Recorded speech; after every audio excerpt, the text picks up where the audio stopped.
frogs are disappearing around the world. The Oregon-spotted frog, or Rana pretiosa, is an endangered species.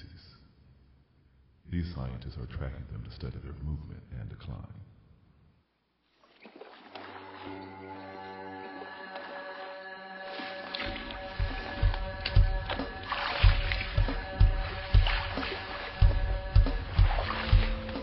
This is the Black River unit of the Nisqually National Wildlife Refuge, and it was purchased as a refuge because it is such a remarkable wetland environment. It's really extensive, in other words, it's big, and it is made up of a lot of different types of wetlands. So you've got forested wetlands, you've got what are called emergent wetlands, which means something other than trees, woody plants. It's more the soft grasses and rushes and skunk cabbage. And deep water areas, just a whole variety of different wetland types that are all in close proximity to one another and make an environment where a huge variety of different kinds of wildlife can live, including the Oregon spotted frog, which of course is something we find here in the Black River that is found, as far as we know, almost nowhere else in western Washington. Let's see, I'd call that 70%. Got one Olympic mud minnow. This is an example of one of those species that, it isn't hunted, it isn't commercially harvested, and yet, because of the Endangered Species Act, we're taking an interest in it and trying to learn what we can about its life and what we can do to stop it from going extinct, which is the path it does appear to be on.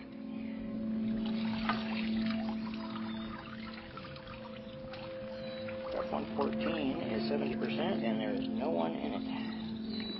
Empty trap.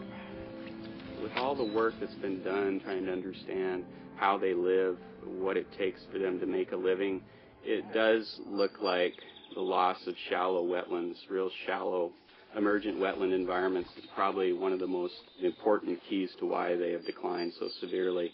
They really are a specialist on shallow water environments, and it just happens that through the last 100 years, agriculture and human developments have affected the shallow water areas more than any other type of aquatic environment.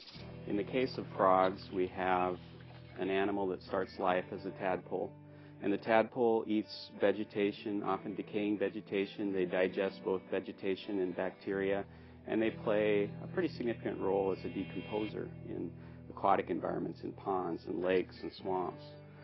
And when they metamorphose into an adult frog, they become a carnivore and eat insects, a variety of different kinds of invertebrate animals, and play a role there as well, and are eaten by predators, a whole variety of predators, everything from birds to mammals to reptiles and even other frogs.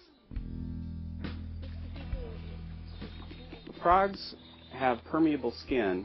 They must be kept moist because they do some of their breathing through their skin, and so they're very much in contact with their environment. And so are their eggs. Their eggs are laid in the water, and there's osmosis, there's transfer of various organic and inorganic compounds through the jelly envelope that surrounds the developing embryo. And so they're very susceptible to any kind of contaminants or harmful materials that might be in the water around them. The tadpoles, they die basically in high levels of nitrate, which is one of the main active ingredients in fertilizers. Mike's making a little cut in the skin. You try and make a cut that's about 2 millimeters, which is enough for this little tag to slip under the skin.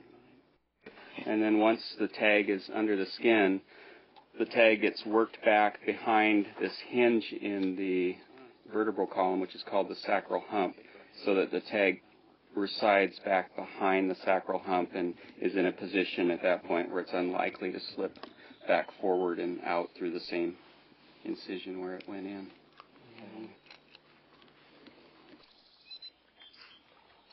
This frog kind of fulfills one of the objectives of our studies, which was to determine whether frogs about a mile from here near Delphi Road ever move down here to the Black River.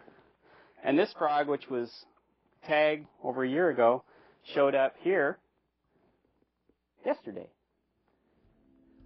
And today he gets liberated back where we found him.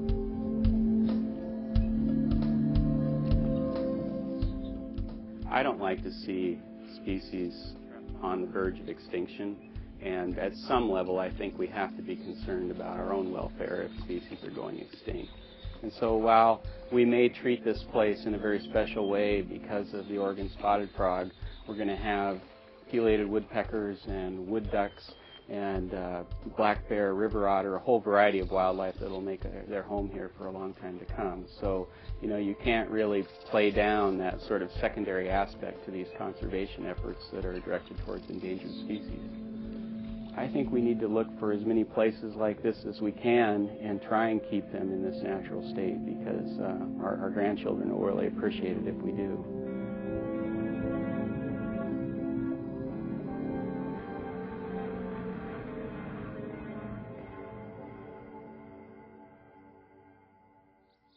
Nobody knows the troubles I see. Nobody cares about my sorrows. Nobody knows the problems I